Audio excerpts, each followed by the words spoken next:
Et nous, on était dans cette action. Et si tu fais trop d'action, tu fais un burn-out. Et comment tu fais pour passer à cette conscience-là?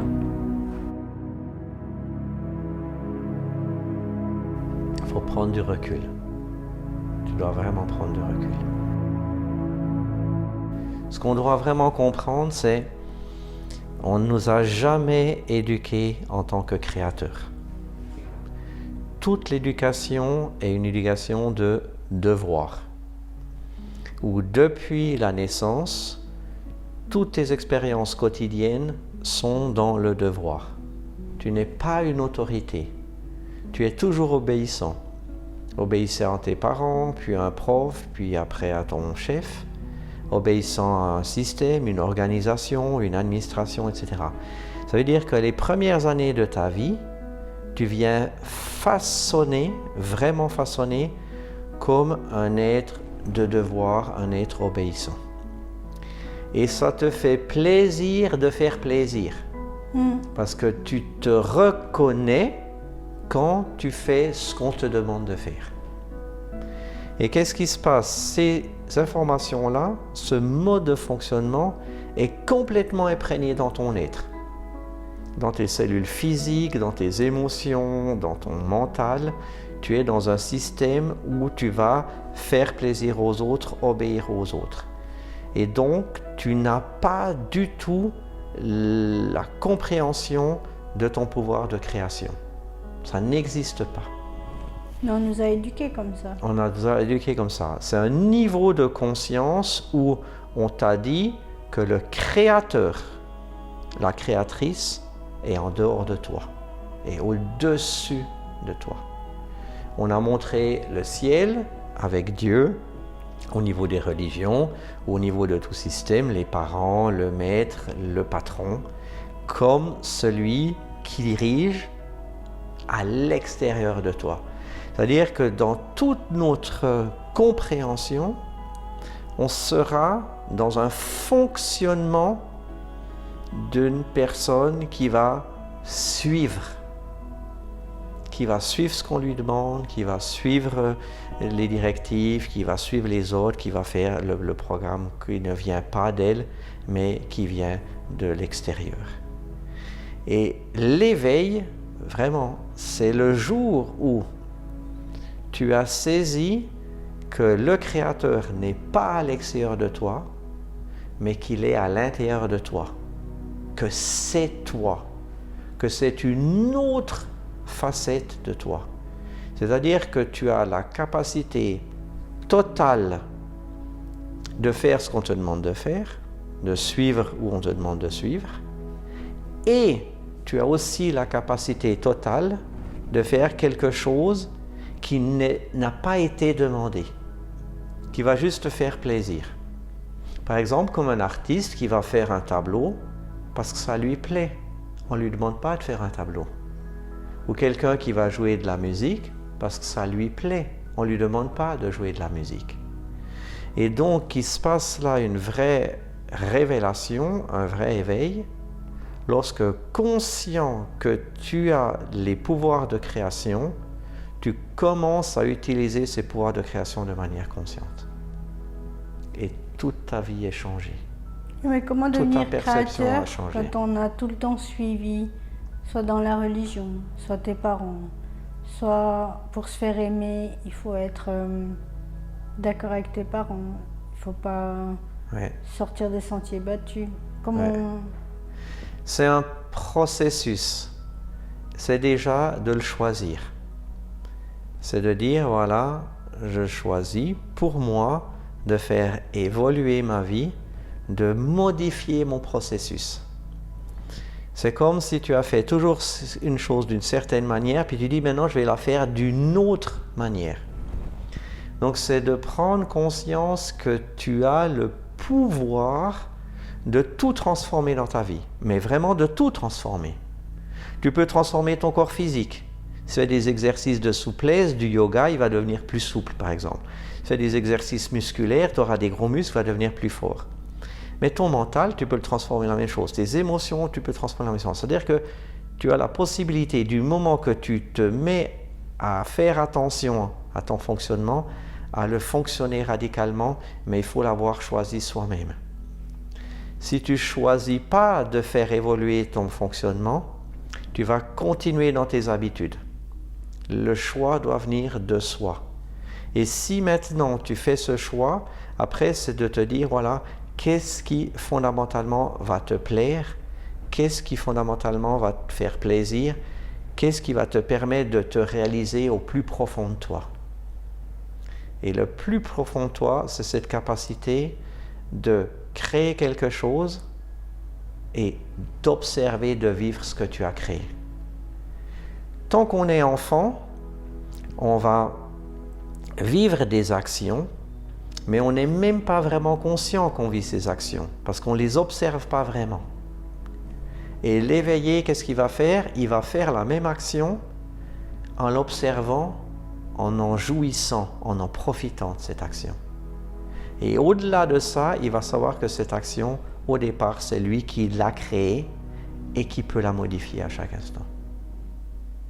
Et tu peux me donner un exemple de fonctionnement, comment créer un fonctionnement qui me convienne concrètement, parce que ça ne me parle pas trop en fait. Oui. Alors, concrètement, on peut faire la chose suivante. C'est toujours en commençant par le matin, c'est de se dire, voilà, on s'offre un temps au lever pour juste se détendre. Parce que quand on vient de se réveiller, ce qu'on appelle le réveil le matin, c'est juste quand notre conscience s'enclenche. Alors maintenant, quand notre conscience s'enclenche, si on se rend compte qu'on est conscient, on va commencer d'observer cette conscience. Donc concrètement, en se levant le matin, au lieu d'aller directement dans le monde de l'action, c'est ce qu'on fait. Je dois me lever, je dois me doucher, je dois faire ceci, cela. Non. Parce que si on prend dans ce modèle de l'habitude, on ne va pas être conscient, on va être l'acteur immédiatement. On ne va pas être le créateur, on va être immédiatement l'acteur. Donc immédiatement, on court. Donc concrètement, c'est de se lever le matin et de ne pas être l'acteur. C'est d'être l'observateur. C'est-à-dire qu'on peut rester au lit un quart d'heure ou bien s'asseoir encore sur son fauteuil préféré ou s'asseoir sur le lit et commencer un quart d'heure, une demi-heure, juste observer. On a les yeux fermés et on observe qu'est-ce qui se passe à l'intérieur de moi. Est-ce que c'est calme ou est-ce que c'est la tempête? Est-ce qu'il vient des idées? Est-ce qu'il vient des émotions? Qu'est-ce qui vient? Donc concrètement, commencer ces journées en n'étant pas un acteur, mais en étant un observateur. Et on devient un observateur de quoi? De sa création. Si on a des tempêtes à l'intérieur de soi, on est en train de recréer des tempêtes. Si on a la paix, si on a des pensées, quelles sont les pensées? On est en train de créer ça. Donc, commencer la journée, puis on pourra faire ça après toute la journée, non pas seulement en étant un acteur, mais en commençant d'être l'observateur. L'éveillé, le réveillé, il observe. Il observe. Et c'est la grande différence avec l'enfant. L'enfant va dans, entre guillemets, son inconscience, activer immédiatement plein de choses.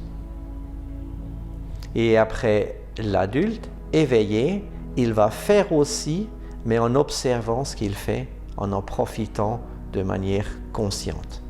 C'est pas que l'enfant il est inconscient, c'est qu'il a un niveau où il va faire naturellement les choses, authentiquement les choses, sans avoir cette conscience véritablement activée. Et pour l'activer, il faut observer. Ça te parle, ça, un petit peu plus? En fait, moi, ma difficulté, c'est que si je fais cet exercice le matin, que je m'assois et je commence à penser, il y a plein de mauvaises pensées qui vont arriver.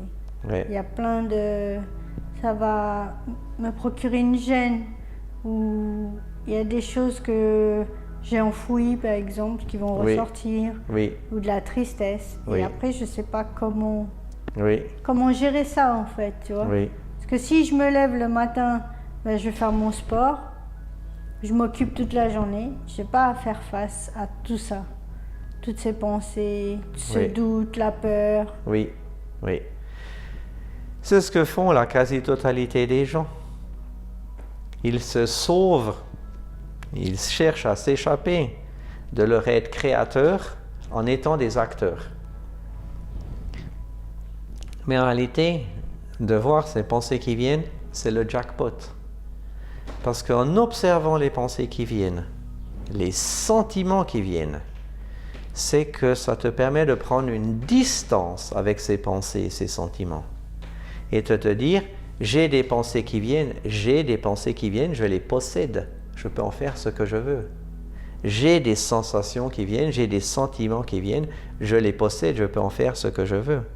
Donc, ou bien tu peux monter dans le carrousel de ces pensées, les nourrir, puis ça tourne 10 fois plus vite.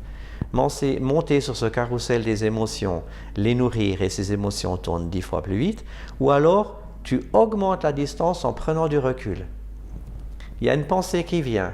Est-ce qu'elle est négative? Oui, ça ne m'intéresse pas.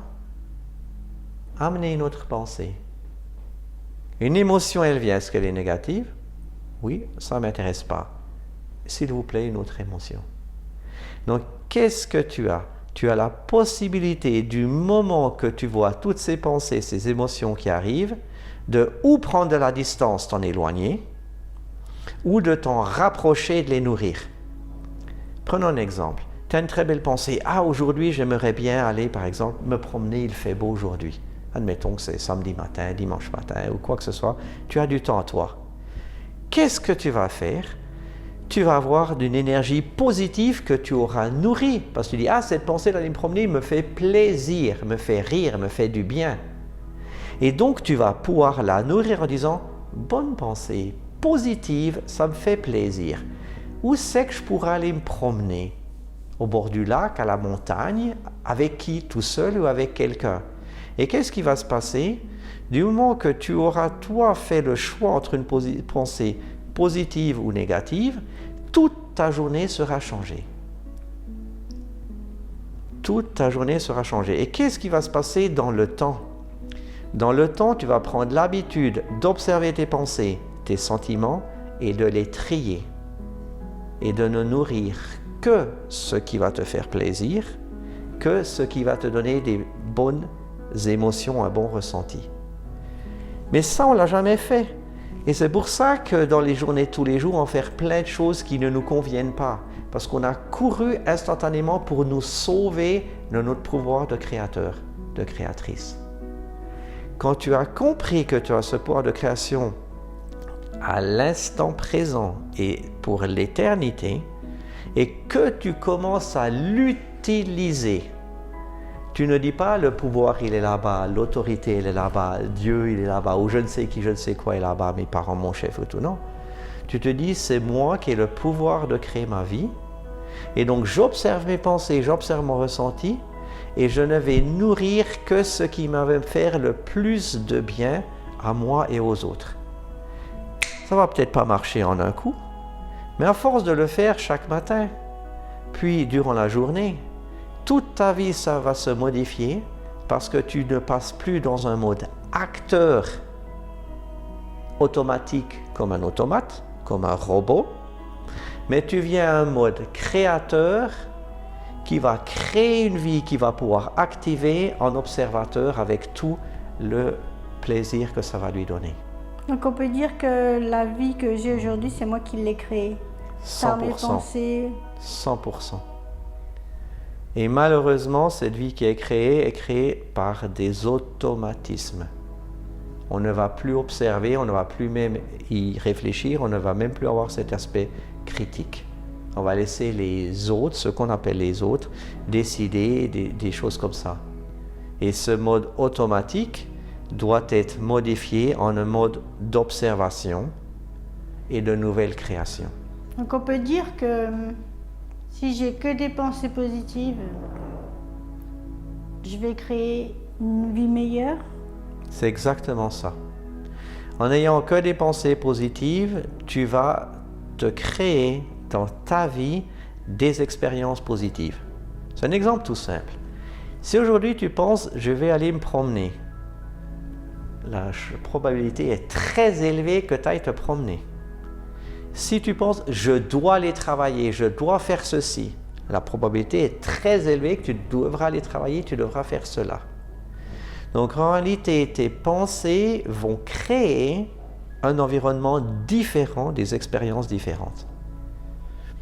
Et ça, c'est d'une puissance indescriptible. On ne peut pas se rendre compte de la puissance. Pourquoi? Parce qu'on se prend pour ce véhicule. On se prend pour cet être humain. Mais notre être n'est pas que dans ce véhicule, n'est pas que dans cet être humain. Notre être, il est tout partout. Nos pensées, comme le Wi-Fi, traversent toute chose et tout être, traversent tout l'univers. C'est-à-dire que quand on pense, ça ne se passe pas dans la tête, ça se passe dans tout l'univers. Tout l'univers pense. Tout est uni. Donc en réalité, nos pensées ont un pouvoir de transformation, non pas seulement du véhicule, mais de tout l'univers, de tous les véhicules. Mais du coup, donc, supposons que je me lève le matin, j'ai des pensées positives, je me sens bien, je sors de la chambre, je vais dans la cuisine et là je rencontre mon mari qui se plaint tout le temps. Je vais au travail, j'ai des collègues qui se plaignent tout le temps. Et est-ce que ça va affecter mon... Dans un premier temps, bien sûr, ça va t'affecter. Pourquoi? Parce que justement, ce jour-là, tu avais choisi d'être en paix, d'être dans la joie, d'être dans la positivité. Qu'est-ce qui se passe? L'environnement que tu vas vivre le matin, ce sera un environnement que tu auras planté toi-même toutes les dernières années. C'est toi-même qui l'as cuisiné, ce repas. Et donc, ces dernières années, peut-être tu n'étais pas très conscient de ce que tu étais en train de créer. Et ça a une certaine durée de vie, cette expérience, on va dire ça comme ça. Donc, si toi, maintenant, tu changes tes pensées, dans le temps, tout cet environnement va évoluer. Mais comme tu as mis une certaine énergie de pensée, de création à créer tout ça, il faudra aussi dans le temps une autre énergie de création pour remplacer et faire évoluer tout ça. Parce que tu n'as pas que créé ce corps, tu as créé tous les corps. Et ton expérience que tu as créée est d'une complexité qui dépasse notre intelligence, conscience humaine, mais en finalité qui intègre tout et toute chose. Et si tu commences simplement ce processus d'observer qu'est-ce que tu es en train de créer, au fur et à mesure des heures, des jours, des semaines et des mois, tout cet environnement va changer. Donc il va changer automatiquement si je reprends mon mari, par exemple. Oui. Je sais pas, le matin, il se lève de mauvaise humeur. Oui. J'en ai assez. Est-ce que automatiquement mon environnement va changer tout seul par mes pensées ou je dois, moi, pour avoir des pensées positives, un environnement positif, agir et éliminer tout ce qui est négatif autour de moi? Comment ça marche en fait? Alors, ça va en décrescendo, d'accord? Tu auras d'abord une énergie subtile qui va venir. Tu crées une énergie subtile. Appelons ça une pensée. Cette énergie subtile, elle voudra se réaliser. Elle sera réalisée dans une autre vibration, par exemple matérielle. Un exemple que toi, tu es de bonne humeur et puis ton mari, lui, est de mauvaise humeur et il critique. Qu'est-ce que tu vas faire, toi? L'énergie subtile que toi, tu vas avoir la paix, tu vas activer, par exemple, la parole en disant, écoute, aujourd'hui, moi, j'ai envie d'être très tranquille. Si on parlait de choses qui vont bien, si tu parlais de choses qui vont bien, donc tu pourras diriger instantanément, par exemple, par tes paroles, ton environnement, dans ce cas-là, ton mari. Tu peux être encore plus radical. C'est dans ce décrescendo, mais ça dans des actions. Ton mari est en train de te plaindre, tu le prends, tu lui donnes un bec, tu l'embrasses. Il ne va plus pouvoir continuer de critiquer, il va instantanément changer d'énergie. Donc oui, il est nécessaire des pensées subtiles, des énergies subtiles, de les amener par étapes dans la matière, par des paroles, par des actes. Et cette même énergie va simplement vibratoirement changer de fréquence dans une parole, dans un geste. Et c'est ça véritablement qui nous est offert, c'est cette merveille de ce qu'on appelle la dualité. C'est qu'on est à la fois et le créateur, la créatrice, et l'acteur, l'actrice. On est bipolaire. Et c'est absolument merveilleux. On pourra nous créer et vivre ce qu'on a créé. Donc si on a des expériences négatives, c'est parce que peut-être on était avant dans un esprit, une création négative. C'est OK. Vu que maintenant on est dans un esprit, une création positive, on va changer ce qu'on a créé de négatif en positif. Et on va transformer ça comme dans un bac à sable, ou avec du sable et de l'eau. Une fois tu fais un château, une fois tu fais un mur, une fois tu fais n'importe quoi. Et ce pouvoir, il est absolu. Absolu. Simplement, ce qu'on a appelé temps, c'est conceptuellement le mouvement de l'énergie, la transformation de l'énergie d'une fréquence à une autre, d'une vibration à une autre, d'une perception à une autre. D'accord? Et là, on est tout puissant. En mettant plus d'énergie, on pourra, en augmentant l'intensité, entre guillemets, gagner du temps parce que simplement, dans cette énergie, on l'a conscientisée plus rapidement. Donc il suffit d'être. C'est ça. Avec des vibrations positives. C'est ça. C'est ça. Et on ne nous l'a jamais appris. Il faut comprendre que tout notre environnement, toute notre éducation, tout notre modèle sociétal, familial, tout ce contexte-là a été un contexte d'un enfant qui apprend où on veut faire. Et à force d'en faire, on va en enfer. On a, à force de vouloir faire, créé un véritable enfer. Il ne faut pas aller chercher bien loin. Mais qu'est-ce qu'il y a? On a une telle puissance qu'on peut faire moins en faisant moins, en faire moins, en étant plus, l'enfer disparaît. Donc il faut apprendre à se poser. Et c'est pour ça que je parle de nouveau du matin dès le réveil. Parce que si on prend l'habitude de se poser, on ne va plus rien faire. Donc l'enfer va disparaître très très vite. Et on va être. Et l'être très très vite va prendre toute la place. Et notre conscience ne vient pas une conscience de l'acteur et du faire, mais du créateur, de l'être, qui est en constante création. Mais c'est pas un peu utopique, admettons, je me lève le matin, donc je fais ce processus, je me sens bien, je descends, j'ouvre la boîte aux lettres, j'ai du courrier qui me dit que j'ai des factures à payer, j'arrive au travail, je suis pas sûre de pouvoir garder mon travail, et je m'aperçois que tout ce que j'ai fait le matin, au fur et à mesure de la journée, je n'arrive plus à être positive parce que je suis rattrapée. C'est ça. Qu'est-ce qui se passe? Cet exemple, il est excellent. On récolte maintenant les fruits de toutes nos plantations, de toutes nos pensées, de toutes nos paroles, de toutes nos actions. On récolte. Comme l'agriculteur qui va semer des salades, quelques semaines plus tard, il va cueillir ses salades. L'agriculteur qui plante des pommes de terre, quelques semaines plus tard, il va cueillir des pommes de terre. L'agriculteur qui sème du blé, quelques mois plus tard, il aura du blé. Du maïs, quelques mois plus tard, il aura du maïs. L'agriculteur, il a pensé qu'il allait faire du blé. Puis après, il l'a dit, je vais aller acheter des graines de blé. Puis après, il l'a fait, il a planté le blé. Puis vient quelques mois plus tard son blé.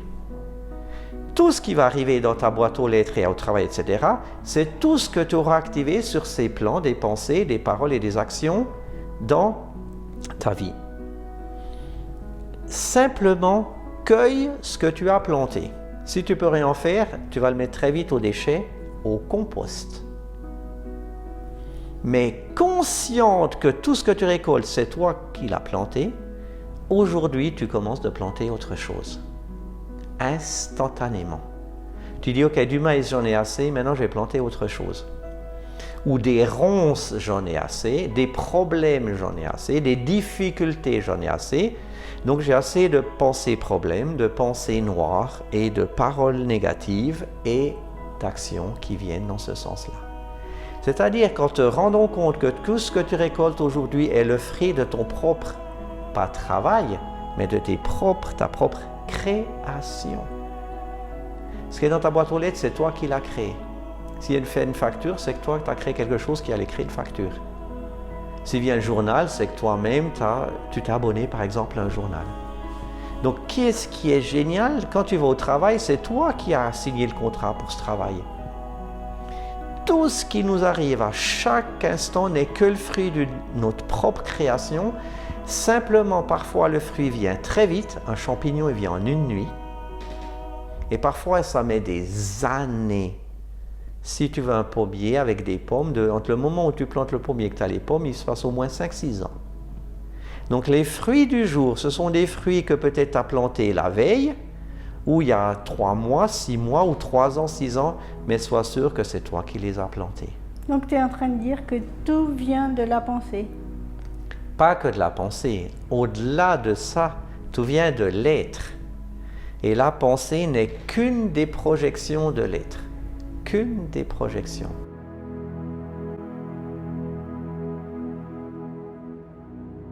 Si tu regardes notre fonctionnement au niveau de l'humain, on a fait une société intellectuelle, une société pensante.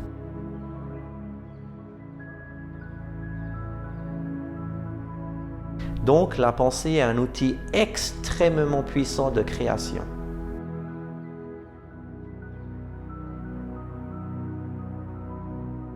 Mais il y en a d'autres.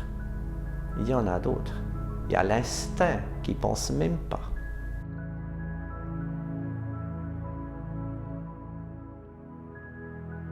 Ce sera l'occasion d'en développer une autre.